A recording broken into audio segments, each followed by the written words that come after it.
믿음의 타이밍이라는 제목으로 함께 말씀을 나누겠습니다. 우리 옆에 있는 분하고 한번 인사하시는데 어떻게 인사하시느냐? 오른손을 들어보세요. 오른손을 들고 옆에 있는 분하고 하이파이브 아시죠? 하이파이브 하겠습니다. 시작. 잘 맞으세요? 네, 제가 보니까 잘 안 맞는 것 같아요. 어떤 분은 뭐 얼굴을 때리려고 그러는 분도 계신 것 같고 잘 안 맞죠. 왜 잘 안 맞을까요? 예, 타이밍이 안 맞는 거죠. 내가 내미는데 저 분은 생각도 안 하고 있고 또 저분은 내미는데 또 나는 준비도 안 돼 있고 타이밍이 안 맞으면 이렇게 멋있는 하이파이브를 할 수가 없습니다. 타이밍이 중요한 거예요. 믿음에도 이 타이밍은 굉장히 중요합니다. 그래서 내가 엎드릴 때가 있고 그리고 내가 가서 싸울 때가 있고 그리고 내가 기도할 때가 있고 내가 일할 때가 있고 이 하나님과 이 믿음의 이 타이밍이 잘 맞으면 좋은데 그게 안 맞으면 우리 신앙이 열심히는 한다고 하는데 어려운 거예요. 아주 힘을 다한다고 하는데 힘든 거예요. 여러분 이상하게 내 신앙생활이 믿음 생활이 이상하게 나는 열심히 하는 것 같고 잘하려고 하는데 뭔가가 이게 잘 안 된다. 타이밍을 잘 보세요. 타이밍이 잘 맞고 있는가 안 맞고 있는가. 이스라엘 백성들이 요단강을 건너가기 전에 하나님께서는 이스라엘 백성들에게 아주 좋은 훈련을 시키십니다.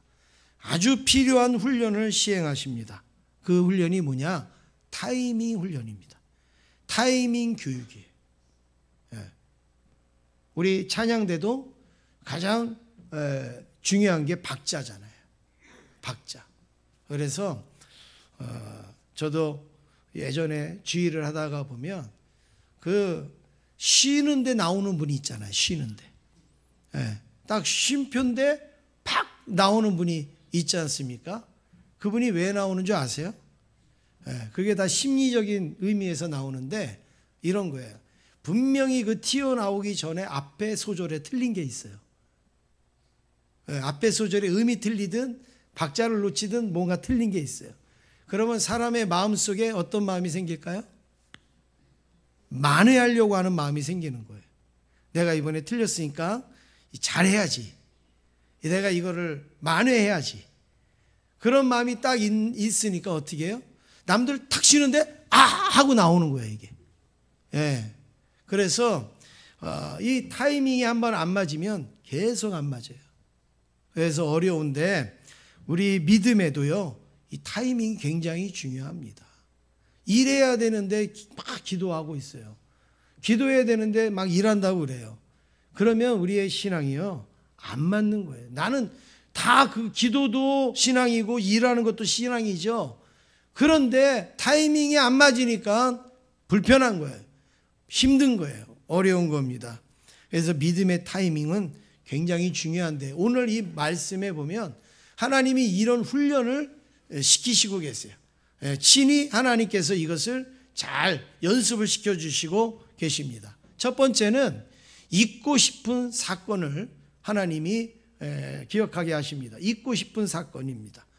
우리 여기 계신 성도님들도 기억하고 싶으신 사건이 있고 그리고 잊고 싶은 그런 흑역사가 있지 않겠습니까?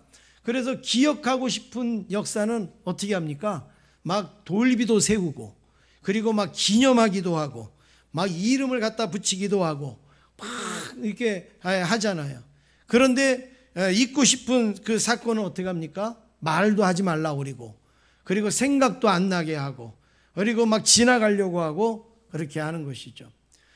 우리가 꼭 기억하고 싶은 어떤 그런 일이 있으면 막 돌비를 만들고 옛날에 요즘은 그래도 문화 수준이 많이 좋아져서 괜찮지만 예전에는 산에 올라가면 전부 바위에 누가 있어요? 개똥이 왔다 갔다 뭐 이런 거 쓰고 막 이러잖아요. 어느 산악회 왔다 갔다 막 이런 거 써놓고 그랬단 말이에요.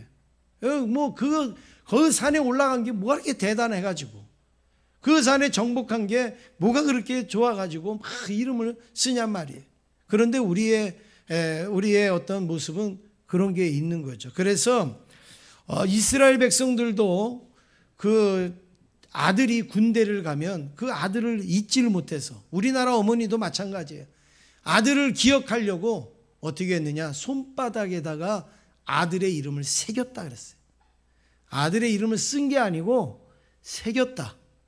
뭐로 새겼는지 몰라요. 뭐 바늘로 새겼는지 아니면은 뭐 문신같이 했는지 어떻게 새겼는지 몰라도 그냥 쓴 게 아니에요. 손바닥에다가 아들 이름을 새겼다. 그래서 힘들 때마다, 일할 때마다 이 아들의 이름을 보면서 기도하고, 이 아들이 건강하기를 원하고, 이 아들이 건강하게서 제대하기를 원하는 마음이 이 이스라엘 그 어머니들 마음속에 있다, 이렇게 말하고 있습니다. 왜 그러냐? 기억하기 위해서. 오늘 이 말씀에도 보면 그런 내용이 나오는데 1절 함께 읽겠습니다. 1절입니다. 시작. 또 여호수아가 아침에 일찍이 일어나서 그와 모든 이스라엘 자손들과 더불어 시딤에서 떠나 요단에 이르러 건너가기 전에 거기서 유숙하니라. 예. 지금 여기 이 말씀 맨 앞에 보면 여호수아가 아침에 일찍이 일어났다 이랬어요. 여호수아가 백성들과 함께 아침에 일찍이 일어났는데, 여기 아침에 일찍이 뭐냐? 오늘 여러분들이 교회 오시기 전에 아침에 일찍이 일어나서 준비하셨죠? 씻기도 하시고 화장도 하시고 옷도 입으시고 일찍이 준비하셨는데, 그 정도의 일찍이가 아니에요. 여기서 아침에 일찍이라는 것은 히브리어로 보케르 이렇게 말합니다. 보케르라고 하는데, 이 보케르라는 이 뜻은요 아주 여러 가지 의미가 있고 또 깊은 그 의미가 있습니다. 보케르는 어둠이 물러가면서 새빛이 싹 스며드는 시간, 새빛이 싹 이렇게 오는 그 시간을 보케르라.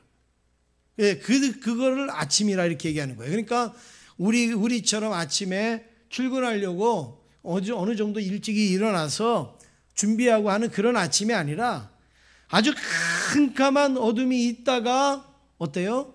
싹 물러나려고 할 때 어디서 새빛이 이렇게 오는 게 느껴지지 않습니까? 바로 그게 보케르.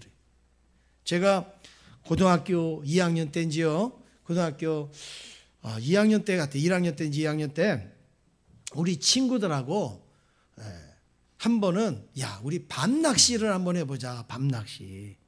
낮에도 낚시를 안 해본 이 서울 이게 그 학생들이 밤 낚시를 하자고, 이게 그냥 그때는 뭐 별거 다 하고 싶잖아요.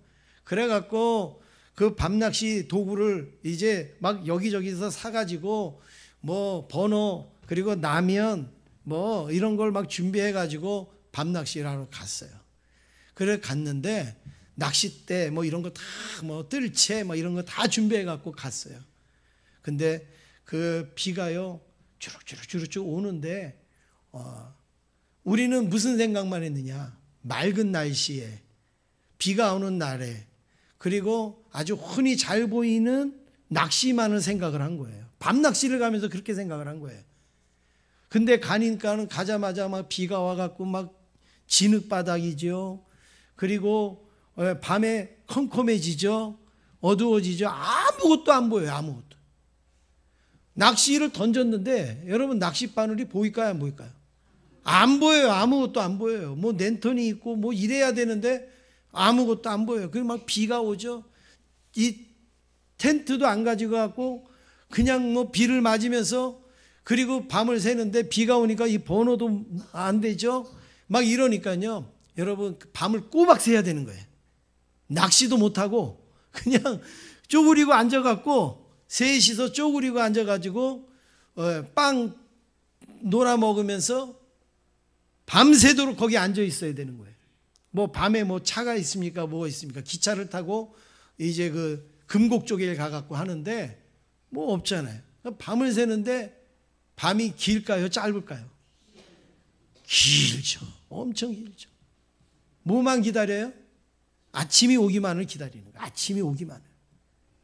그럴 때 깜깜한 밤을 지나다가 오늘 이 복회를 경험하는 거죠. 어디서 어둠이 싹 물러가는 것 같으면서 새빛이 싹 들어오는, 얼마나 감격스러웠겠어요? 얼마나 신이 났겠어요? 그래서 그냥 막 정리를 막 해갖고 이제 그 새벽이 오는 느낌이 오니까 정리해가지고, 그래서 기차역에 가서 기차를 타고 하려고 보니까는 뭐 우리 꼴은요, 이거는 뭐 말도 아니죠. 뭐 밤새도록 비 맞고 진흙바닥에서 그렇게 있다가 나오니까 이거는 뭐 정말 창피해서 기차를 타기도 힘들 정도로 그런 모습이었습니다. 그때 그 어두운 밤을 지나고 그 새벽을 기다릴 때에 그게 바로 복회를 하는 거예요. 복회를. 근데 이거는 꼭 그런 어떤 시간만을 이야기하는 게 아니라 하나님의 새로운 역사를 나타낼 때도 복회를 하는 걸 쓰는 거예요. 그러니까 우리의 삶은 절망적이고 캄캄하고 어두운데 어디선가 하나님의 은혜가 싹 들어오는 것 같아요. 어디선가 하나님이 싹 역사하시는 것 같아요. 어디선가 하나님이 개입을 하시는 것 같아요. 이때를 뭐라 그러냐? 복회를 하, 이렇게 이야기를 하는 것이죠. 우리나라로 말하면 우리나라가 일제 36년 시대에 있을 때는 얼마나 어둡고 캄캄했습니까? 그런데 광복을 하나님이 주시지 않습니까? 그 광복이 오기 바로 그 전이 바로 그 복회를 하고 말할 수가 있겠지요. 그리고 우리가 건강 때문에 약해서 막 힘들고 있는데 우리의 건강이 회복되어지는 그런 어떤 그 상황을 우리가 만날 때에 얼마나 감사합니까? 계속 떨어지는 줄 알았는데 어딘가 모르게 회복이 되어지는 조짐이 보일 때에 감사하잖아요. 사업도 마찬가지고 우리의 삶도 정말 내 힘으로 어떻게 할 수 없다고 하는데 하나님이 해결해 주시는 것 같은 그런 것을 싹 만날 때 바로 이렇게 어둠이 물러가고 새날이 오는 것 같은 그런 은혜를 복회를 하, 이렇게 얘기를 합니다. 근데 이 복회르는 또 다른 의미로도 쓰여지는데 복회르에서 파생된 단어가 목자입니다. 목자. 왜 목자하고 이거하고 무슨 의미가 있을까? 양은요 스스로가 살아가기 힘든 존재들이에요. 싸우지도 못하고요, 눈이 밝지도 못하고요, 몸이 빠르지도 못하고, 양은 스스로 자기를 지킬 수 있는 게 아무것도 없어요. 어떻게 보면 굉장히 캄캄한 그 생활을 하는 동물이죠. 굉장히 어두운 그러한 마치 그런 터널을 가는 것 같은 존재가 양이에요. 근데 목자가 양을 이끌면 어떻게 됩니까? 푸른 초장으로도 이끌어주고 쉴 만한 물가로도 이끌어주고 그리고 이리가 오면 막아도 주고 그리고 밤에 우리에다 놓아서 지켜도 주고 목자가 그렇게 하지 않습니까? 그래서 복회라는 단어가 이런 목자라는 단어로 파생되기도 하는 것이죠. 여러분 그렇습니다. 지금 이스라엘 백성들이 아침에 일찍이 일어났다라는 거는요 그냥 아침형 인간이라고 해서 그냥 새벽형 인간이라서 아침에 일찍 일어났다는 게 아니라 하나님께서 이제 이 요단강을 건너가서 가나안에서 우리에게 새로운 그 땅에서 새롭게 주시는 하나님의 은혜를 바라보면서 일어난 거예요. 그래서 아침에 일찍 일어났다 이렇게 이야기하고 있습니다. 근데 그 일어난 곳이 어디냐? 시딤이라는 곳입니다. 시딤이라는 곳에서 이제 이들은 일어나서 어디로 가려고 하느냐? 요단으로 지금 가려고 하는데 시딤은 어느 곳인가? 이스라엘 백성들에게 낯설지 않은 곳이에요. 이스라엘 백성들이 낯설지 않은 곳인데 예전에 이스라엘 백성들이요 여기 한 번 지나갔던 곳입니다. 한 번 갔던 곳은 낯설지 않잖아요. 광야 생활 40년을 할 때 이스라엘 백성들이 시딤이라는 곳에 한번 왔었어요. 여기 요단강을 건너기 바로 직전 이 자리까지 왔었던 적이 있었다고요. 그게 언제냐? 민수기 25장에 보면 미디안 여인과 이스라엘 남자가요, 그 막사에서 행음을 했어요. 행음을. 미디안 여자와 이스라엘 남자가 그 대낮에 막사에서 행음을 하고 있었단 말이에요. 부적절한 그런 일을 행하고 있었단 말이에요. 그때에 어떻게 합니까? 창을 들고 들어가고 그 남자와 여자를 한꺼번에 찌릅니다. 배를 찌릅니다. 그래서 남자와 여자가 함께 같이 창에 찔려서 죽어요.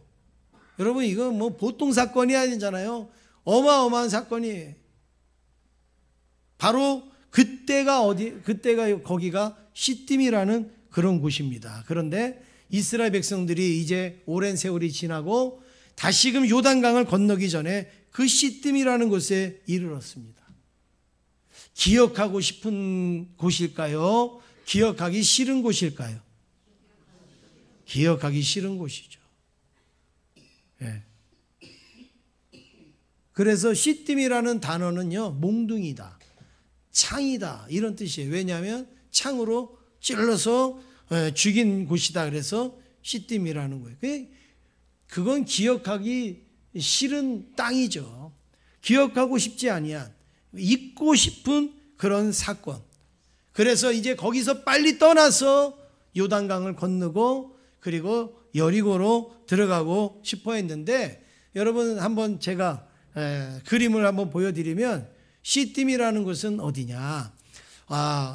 지도를 여러분들에게 보여드리면 좋은데, 지도는요 여러 가지 지명들이 많고 그래서 화면에 보기에 여러분 쉽지가 않아요. 그래서 제가 이렇게 요약해서 그렸습니다. 이스라엘 지도는 요거만 알면 50% 안다 그랬잖아요. 이 왼쪽에 이렇게 돼 있는 게 지중해로 나가는 데고, 그리고 이제 이 땅이 이제 이스라엘 땅인데, 맨 위에는 무슨 호수가 있어요? 갈릴리 호수가 있어요. 그리고 그 호수를 따라서 무슨 강이 흘러요? 요단강이 흘러요. 그리고 그 요단강 끝에쯤 돼가지고 어떻게 돼요? 사해가 있어요. 사해가. 그래서 이 요단강을 중심으로 갈릴리 사해를 중심으로 오른쪽은 요단 동편이라는 거고 왼쪽은 요단 서편이라는 거예요. 그래서 이스라엘 백성들이 가나안에 들어간다고 할 때는 요단 동편에서 서편으로 건너가는 것이죠. 근데 지금 어디에 있느냐? 요단 동편 시딤이라는 곳에 있는 거예요. 제가 조금 보기 좋게 하려고 시딤을 좀 멀리 띄워놨는데, 이 요단강 바로 옆에 있는 거예요. 거기 시딤. 여기에서 요단강을 건너가면 어디로 들어가요? 여리고. 그래서 여리고성을 이제 무너뜨리는 그런 장면이 나오고 있습니다. 그래서 이스라엘 백성들은 시딤 빨리 잊어버리고 싶은 거예요. 빨리 어디로요? 가나안 땅으로 들어가고 싶은 거예요. 여리고로 들어가고 싶은 거예요. 거기를 출발하기 위해서 아침에 일찍이 일어나서 요단강을 건너려고 지금 그 앞에 다다랐다라는 말씀입니다. 사랑하는 성도 여러분, 그렇습니다. 여러분들도 신앙에 기억하고 싶지 아니한 일들이 있다면 빨리 잊어버리고, 은혜의 자리에, 은혜의 시간에, 또 은혜의 그 모습에 여러분 빨리 일찍이 일어나는, 또 일찍이 도달하는 은혜가 있기를 주의 이름으로 축원합니다. 자꾸 시딤과 같은 곳에 머물러서 우리가 머뭇머뭇거릴 거 없어요. 우리는 빨리 일어나서 어디요? 요단강을 건너가야 되고, 그리고 여리고 가나안으로 우리는 들어갈 수 있어야 되는 거죠. 옆에 있는 분하고 인사하시겠습니다. 빨리 시딤을 떠나세요. 인사하시겠습니다. 두 번째는 타이밍 훈련입니다. 하나님은 하나님의 자녀의 약한 부분을 집중적으로 훈련하십니다. 저도 마찬가지고 여러분도 하나님께서는 우리를 강한 군사로, 하나님의 좋은 군사로 쓰기 위해서 우리의 약한 부분을 훈련하시는데, 공부를 잘하는 아이와 공부를 못하는 아이의 차이점이 뭐겠어요? 공부를 잘하는 아이는, 어떤 아이가 공부를 잘하느냐? 자기가 시험을 보고 틀린 문제를 열심히 이렇게 풀어보는 아이는 공부 잘하는 아이예요. 시험을 봤어요. 내가 틀렸어요. 그 틀린 문제를 자꾸 풀어요. 내가 왜 틀렸지? 이게 왜 그러지? 그리고 푸는 아이는 공부 잘하는 아이예요. 근데 공부를 못하는 아이는요, 맞은 것만 또 풀어요. 자기가 맞은 것만 또 풀어. 그럼 야, 이것도 맞았네, 이것도 맞았네, 이것도 맞았네. 그러니까 공부할 일이 있어요, 없어요? 없죠. 다 아는데 뭐. 내가 다 아는데 뭐예요. 틀린 거는 아예 보지도 않고 맞는 것만 푸니까 난 다 아는 거예요. 그러니까 공부를 안 해요. 공부를 잘하는 아이하고 못하는 아이는 바로 이것 차이예요. 신앙생활 잘하는 거하고 못하는 것도 바로 이 차이입니다. 신앙생활 잘하는 사람은 맨날 자기 잘한 것만 생각해요. 신앙생활 잘하는 사람은 맨날 본인이 옳은 것만 생각해요. 나는 이것도 했고 이것도 했고 이것도 했고. 그런데 신앙생활을 못하는, 바뀌었죠? 지금 제가 말하는 게. 신앙생활 못하는 사람은 잘한 것만 생각해요, 자꾸. 그런데 신앙생활을 잘하는 사람은 내가 못한 거, 내가 안 되는 거, 내가 어려운 거, 내가 하기 힘든 거를 자꾸 기도하고, 그리고 그것을 이기려고 훈련하는 사람은 신앙생활을 잘하는 사람이에요. 그런데 맨날 나 그것도 했었어, 나 그것도 잘하잖아, 나 그거 얼마나 잘하는데, 이렇게 이야기하시는 분은 신앙생활 못하는 거예요. 그분은 못하는 거예요. 할 수가 없어요. 그래서 누가 잘하느냐, 자기가 약한 부분을 잘 훈련하는 사람, 연습하는 사람, 나는 이게 안 돼, 이거를 잘하는 사람이 잘하는 거예요. 우리나라의 손흥민 선수, 여러분 다 아시죠? 이 손흥민 선수는 오른발잡이에요. 그런데 모든 경기하는 사람이 이 손흥민 선수는 오른발잡인지 왼발잡인지 구분이 안 가요. 그리고 통계상으로도 만약에 손흥민 선수가 100골을 넣었다면 오른발로 50골 넣고 왼발로 50골 넣었어요. 뭐 몇 개씩 차이가 있지만 거의 확률이 비슷하단 말이에요. 세계의 어느 선수도요, 그렇게 반반 골을 넣는 선수는 없습니다. 아무리 양발을 잘 써도요, 내가 왼발 잡이면 왼발로 많이 넣고 오른발 잡이면 오른발로 많이 넣게 돼 있어요. 근데 손흥민 선수는 오른발 왼발 차이가 거의 없어요. 왜 그런 줄 아세요? 아버지가 어릴 때부터 오른발 잡이니까 훈련을 시키기를, 뭐든지 걸어갈 때도 왼발부터 나가라. 네. 슈팅 연습을 해도 오른발로 100개를 차면 왼발로 500개 차게 하는 거예요. 네. 오른발보다 왼발을 2배, 3배 연습을 더 시키는 거예요. 그러니까요, 그걸 못 따라오죠. 그러니까 자기도 내가 왜 오른발잡인지 왼발잡인지를 잘 몰라요. 왜냐하면 여러분, 우리는 어려울 때에 뭐가 확 날라오면요, 여러분, 오른손잡이는 오른손이 올라오죠? 네, 왼손잡이 왼손이 올라오잖아요. 근데 손흥민 선수는 몰라요.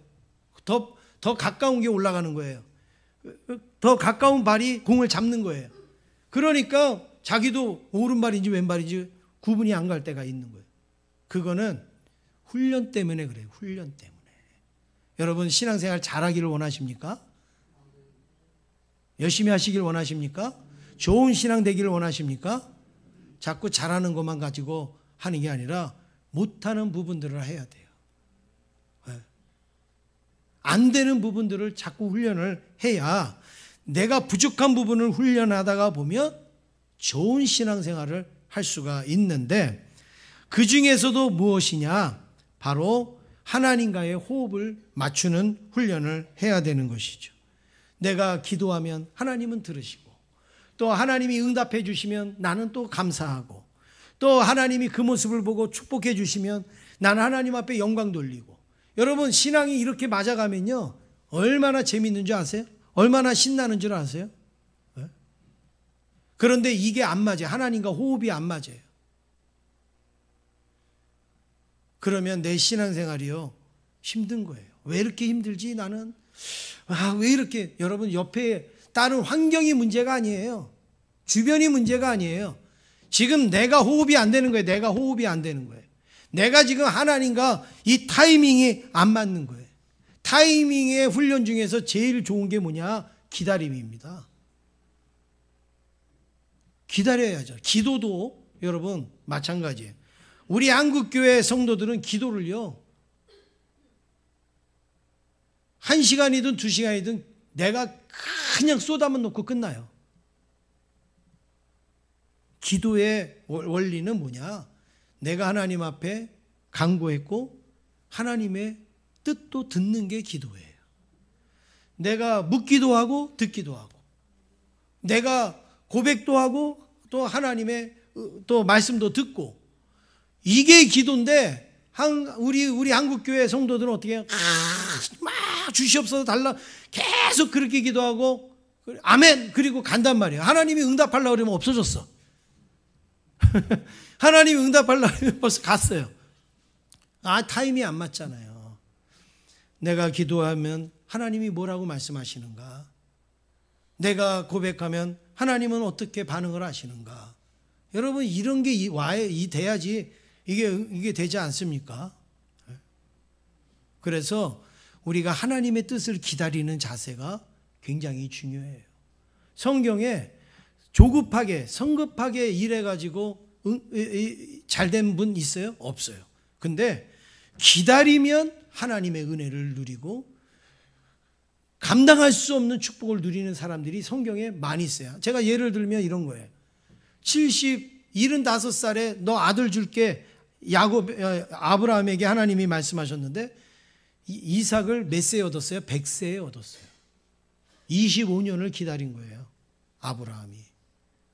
만약에 25년을 기다리지 못하고 성급하게 하나님 주신 다음에 안 주시네, 그리고서 엉뚱한 일을 했으면 이삭을 얻겠습니까? 못 얻죠. 모세는 시내산에 올라가서 하나님의 율법을 받을 때 40일을 기다렸어요. 40일을. 그래서 그 십계명을 받아서 내려오잖아요. 하나님이 내가 세상을 홍수로 심판할 거야 노아에게 말씀하셨을 때, 노아는요 그 방주를 지으면서 몇 년을 기다렸냐? 120년을 기다렸어요. 그 홍수 하나를 대비하기 위해서 120년을 기다렸을 때, 그 비가 내릴 때 노아와 가족들은 구원을 받게 되었습니다. 다윗에게 너는 이스라엘의 왕이야 하나님이 말씀하셨는데, 사울이 죽이려고 10년을 쫓아다녀서 10년을 피하다가 다윗은 이스라엘의 왕이 됩니다. 예수님이 우리를 구원하시기 위해서 태초전서부터 계획하시고 이 땅에 오셔서 30년 동안을 우리랑 똑같은 생활을 하시다가 3년 공생애 하시고 십자가에 죽으셨어요. 여러분, 이게 전부 다 뭐예요? 기다린 거예요. 기다린 거예요. 우리의 신앙에도요 이런 기다림의 훈련이 필요합니다. 기다릴 줄 알아야 되는 거예요. 2절 말씀에 보시면 같이 읽겠습니다. 시작. 사흘 후에 관리들이 진중으로 두루 다니며. 지금 자기들은 아침에 일찍 일어났어요. 그래서 요단을 건너가려고 갔는데 지금 며칠까지 기다리고 있어요? 사흘을 기다리고 있어요. 굉장히 어떻게 보면 당장에 건너갈 줄 알았는데, 곧바로 건너갈 줄 알았는데 사흘을 기다리고 있는 거예요. 조금만 기다리면 예배 끝나는데 그걸 뭐 기다려서 전화를 하고 그러지 않습니까? 예. 여러분, 하나님의 명령이 없으면 3일도 기다려야 되고 30일도 기다려야 되고 30년도 기다리고 300년도 기다릴 수 있어야 되는 거예요. 하나님 명령 없이, 하나님 계획 없이 우리가 얼마나 마음대로 우리의 계획대로 일할 때가 많고 하나님을 섬길 때가 많습니까? 그게 타이밍이 안 맞는 거죠. 믿음에는요 타이밍이에요. 저희 교회도 지금 17년 18년 오면서 보면 저희 교회가 그래도 순적하였고 은혜 중에서 여기까지 온 거는요 이런 타이밍이 잘 맞았어요. 타이밍이 잘 맞았어요. 그냥 무턱대고 여기까지 온 게 아니에요. 네. 적절할 때에 우리로 준비하게 하시고 또 기도하게 하시고 일하게 하시고 이런 게 탁탁 맞으니까 이렇게 오는 거예요. 누가 부흥하고 싶지 않아서 부흥 안 되는 교회가 있고 누가 일하기 싫어서 일을 못하는 교회가 있고 그렇습니까? 아니잖아요. 하고 싶은데도 안 맞아요, 이게. 그런데 우리는 그때그때마다 필요한 일꾼도 오시고 그때그때 필요한 또 여건도 주시고 상황도 주시고 막 이러니까 우리가 할 수가 있는 거 아닙니까? 여러분 얼마나 감사한 일인지 모릅니다. 그래서 이렇게 우리가 믿음으로 뭔가 하려고 할 때 타이밍이 딱 맞아요. 그걸 뭐라 그러느냐, 신앙적인 그 단어로 뭐라 그래요? 은혜 위에 은혜. 뭐라고요? 은혜 위에 은혜. 옆에 있는 분하고 인사하겠습니다. 은혜 위에 은혜입니다. 인사하겠습니다. 네. 여러분의 삶 속에서도 이런 믿음의 타이밍 때문에 은혜 위에 은혜가 되기를 주의 이름으로 축원합니다. 마지막으로 세 번째, 언약궤의 의미를 볼 필요가 있습니다. 지금 3일을 기다리다가 하나님의 명령을 듣고 요단강을 드디어 건너갑니다. 근데 어떻게 건너가느냐? 3절을 같이 읽겠습니다. 3절입니다. 시작.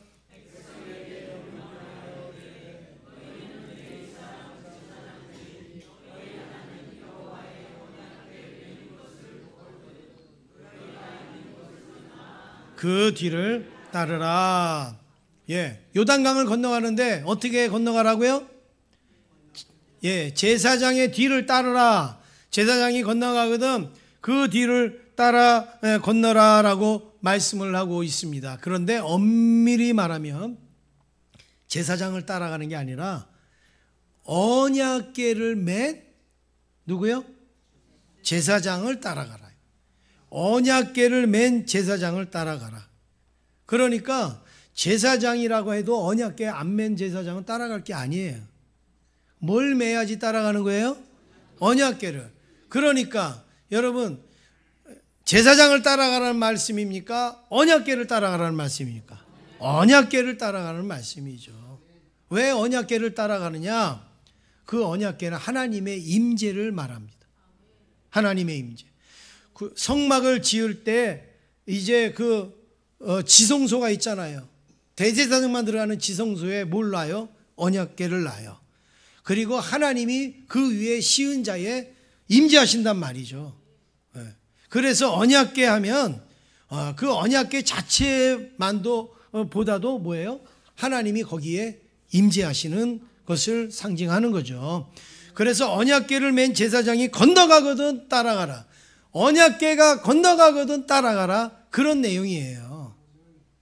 그러면 이 언약궤가 뭐냐? 이 언약궤 안에는 세 가지가 담겨 있어요. 언약궤 안에는 저렇게 매개되어 있는데 저 안에 세 개가 있는데 첫 번째는 뭐가 있느냐? 십계명이 있습니다. 모세가 그 시내산에서 그 십계명, 저 십계명을 받을 때 이스라엘 백성들은 밑에서 뭐 하고 있었어요? 뭐 하고 있었어요? 기도하고 있었어요? 엇박자였죠? 금송아지 만들고 있었어요. 이게 우리의 신이다 그리고서 그리고 있었어요. 그런데 그때 하나님은 모세에게 십계명을 주신 것이죠. 이걸 기억하는 거예요. 언약궤는요. 우리의 어떤 금송아지가 아니라 하나님이 주신 말씀을 붙드는 거예요. 항상 말씀이 옳습니다. 항상 말씀을 앞세우고 항상 말씀을 쫓는 신앙. 그래서 십계명을 언약궤에다 놓아요. 그 다음에 두 번째는 뭘 넣을까요? 아론의 그 지팡이인데 싹이 난 거예요. 살구꽃 집힌 그 지팡이를 그 안에다가 넣어놔요. 왜 그래요? 이것도 마찬가지예요. 고라 자손들이 나타나서 모세에게 이 리더십을 도전을 했어요. 너만 지도자냐? 너만 하나님이 불렀느냐? 막 이렇게 대적할 때에 하나님께서 보여주신 증거가 아론의 지팡이, 수십 년 동안 이 짚고 다녔던 지팡이, 반질반질 기름때가 줄줄줄줄 묻었던 그 지팡이에 싹이 나는 거예요. 하나님이 구별해 주신 것을 보여준 거죠. 그래서 그 아론의 지팡이를 언약궤에다가 넣고 하나님을 도전하거나 대적하지 못하도록 그렇게 말씀하신 거고, 세 번째는 만나가 담긴 뭐예요? 항아리. 광야 40년 동안 하나님이 매일매일 주셨던 그 만나를 항아리에 담아서 그 언약궤에다 놓았어요. 우리를 40년 동안 매일 먹이시고 입히시고 그리고 우리를 지키시고 보호하신 분이 누구예요? 하나님입니다. 그 고백을 하는 거예요. 그래서 가나안에 들어가도 이렇게 하나님께서 우리를 먹이시고 입히시고 인도하실 것입니다라는 그 고백이 언약궤 안에 다 담겨져 있는 것이죠. 여러분, 지금까지 언급한 이 세 가지는 무엇을 상징한다고 볼 수 있습니까? 우리 인간으로는 도저히 할 수 없는, 죄 많은 인간으로는 도저히 할 수 없는 것을 누가 하셨다고요? 하나님이 하셨다. 부족한 인간은 항상 하나님의 은혜로 살 수밖에 없습니다. 그게 그 언약궤 안에 고백이 있는 것입니다. 그래서 5절 말씀에 여호수아가 이렇게 말합니다. 함께 읽겠습니다. 시작. 여호수아가 또 백성에게 이르되 너희는 자신을 성결하게 하라. 여호와께서 내일 너희 가운데에 기이한 일들을 행하시리라. 이제 내일 요단강을 건너가는 거예요. 그런데 하나님이 백성들에게 뭘 하라고요? 너희 자신을 성결하게 해라. 너희 자신을 성결하게 하라는 말은 회개해라. 부족한 것, 잘못한 것, 연약한 거 있으면 우리의 죄와 허물을 회개해라, 뉘우쳐라, 이런 말씀을 하고 있습니다. 여러분, 그렇습니다. 언약궤를 따라가는데 우리가 언약궤를 들어줄 필요도 없어요. 언약궤를 도와줄 필요도 없어요. 우리가 따라가는 데는 뭐가 필요하느냐? 정결케 하는 거예요. 회개하는 거예요. 우리의 부족을 하나님 앞에 내어놓고 그리고 그것을 씻는 것이 우리가 해야 될 일입니다. 여러분, 바로 이런 훈련이 우리에게 있어야 우리의 신앙생활이 온전해질 수가 있는 거예요. 그냥 무조건 우리가 하나님 앞에 응답만 해달라 되지 않는 거죠. 이렇게 기다릴 줄도 알고 우리 자신을 성결케 하기도 하고, 이렇게 하나님과 우리와의 이런 타임이, 믿음의 타임이 잘 맞으면 그걸 뭐라고 얘기하느냐? 히브리서 4장 16절에 이렇게 말씀합니다. 함께 읽겠습니다. 시작. 그러므로 우리가 긍휼하심을 받고 때를 따라 돕는 은혜를 얻기 위하여 은혜의 보좌 앞에 담대히 나아갈 것이니라. 아멘. 하나님의 은혜를 어떻게 받는다고요? 하나님의 은혜를 어떻게 받아요? 때를 따라. 때를 따라. 아무 때나 받는 거 아니에요. 그냥 내가 받고 싶다고 받는 게 아니에요. 때를 따라. 이 때를 따라 우리가 그 은혜를 얻습니까? 하나님과 이 타이밍이 잘 맞아야 되는 거죠. 회개할 때 회개하고, 구할 때 구하고, 그리고 일할 때 일하고, 헌신할 때 이래야지 우리가 하나님의 그 돕는 은혜를 얻죠. 마음대로 우리 하고 싶은 대로 아무 때나 우리가 하나님 앞에 그렇게 한다고 하나님께서 움직이시는가? 그렇지 않습니다. 사랑하는 성도 여러분, 우리의 신앙을 오늘 한번 잘 돌아보시면서 나는 하나님과 타이밍을 잘 맞았던 신앙인가? 내 믿음의 타이밍이 온전히 맞았는가? 하나님이 지금 나에게 원하시는 그 타임에 나는 그 일을 하고 있었는가? 나는 그 모습을 갖추고 있었는가? 우리가 이거를 돌아보면 우리 하나님과 이제 호흡도 맞추고 그리고 하나님과 이 타이밍도 맞으면 하나님께서 때를 따라서 그냥 그때마다 주시는 은혜가 넘치게 될 줄로 믿습니다. 이런 은혜가 저와 여러분에게 또 우리 교회에 또 이 나라 이 민족에게도 나타나게 될 줄로 믿습니다.